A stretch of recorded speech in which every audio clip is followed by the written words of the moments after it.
I have a minor outpatient procedure tomorrow, and the surgeon's office called beforehand to ask a few questions. Any allergies to any medicines? No. Any implants or metal in your body? No.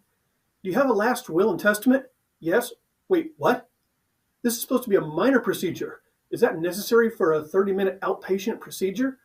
At least he didn't ask me if I'd picked out my burial plot. But even though I have my wills and trust in place, I realized something else. If something happened to me right now, my wife would be cursing my name for many months. After a brief mourning period, of course. But the reason she'd be cursing my name is because it would be pretty much impossible for her to find and access all of our investments. In our house, I've always handled the finances, and my wife, who is a pharmacist with a big medical family background, has always handled the medical stuff. I've done a great job diversifying over the years, which means I have lots of assets in lots of different places. Even if she knew what I had, how would she be able to access them? She knows that I have a crypto portfolio, but with today's 12-step verification process, how would she ever access the accounts?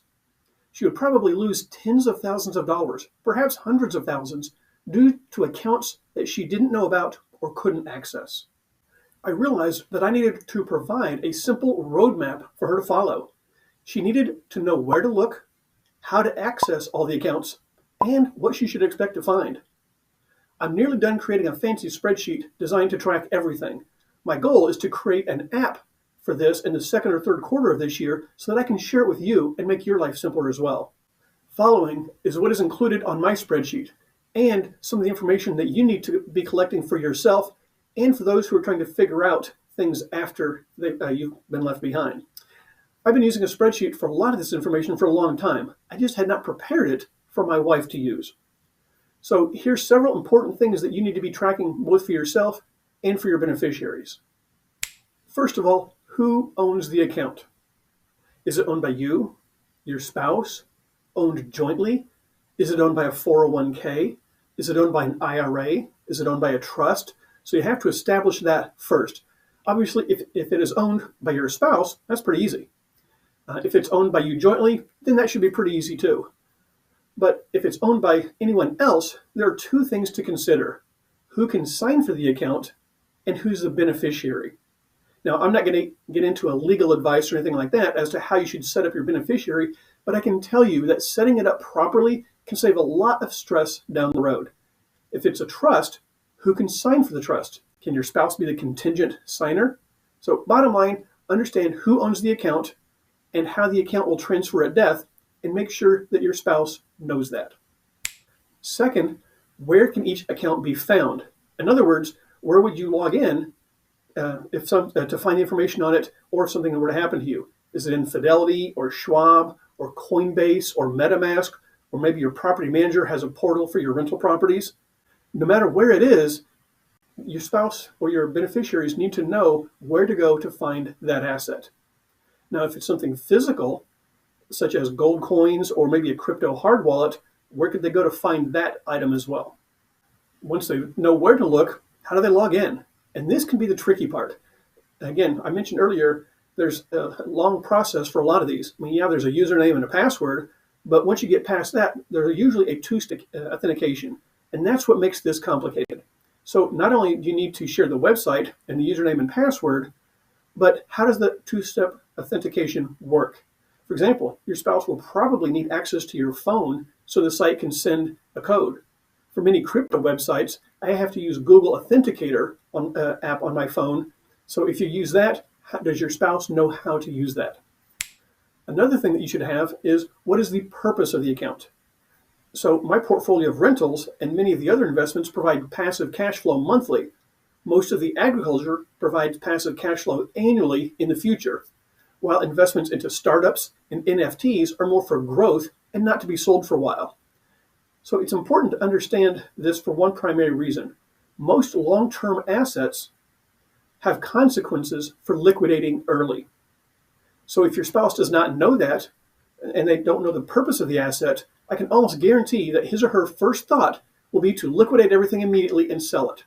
For example, I've given specific instructions on which real estate to be held long-term and which could be liquidated shortly. The fourth thing that you should be tracking is how much should be there.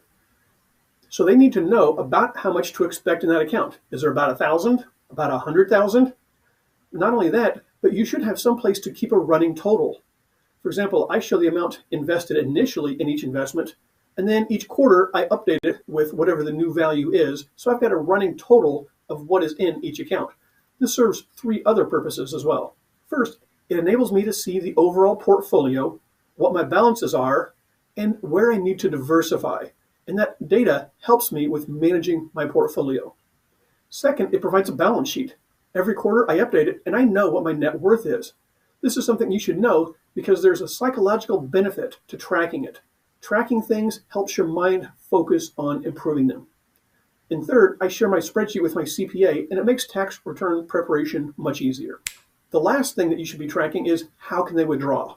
Sometimes this is easy, but not always. If you're in Fidelity, you sell the stocks, you transfer it to a bank account. Pretty simple.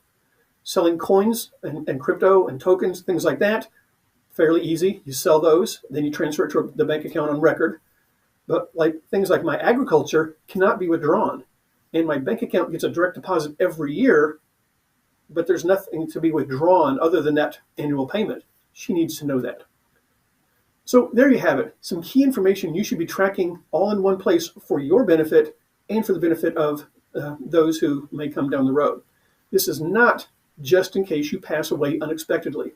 This could be used if you become incapacitated or simply have a brain fart and forget something. I can tell you that I switched up a couple times which IRA owns the mango trees and which IRA owns the orange trees. Having everything documented and clear in one place helps avoid issues and problems like that. So keep track of what you have for your benefit, and if something unexpected happens to you, you keep your beneficiary from cursing your name or completely missing assets that only you know about. And as always, live richly.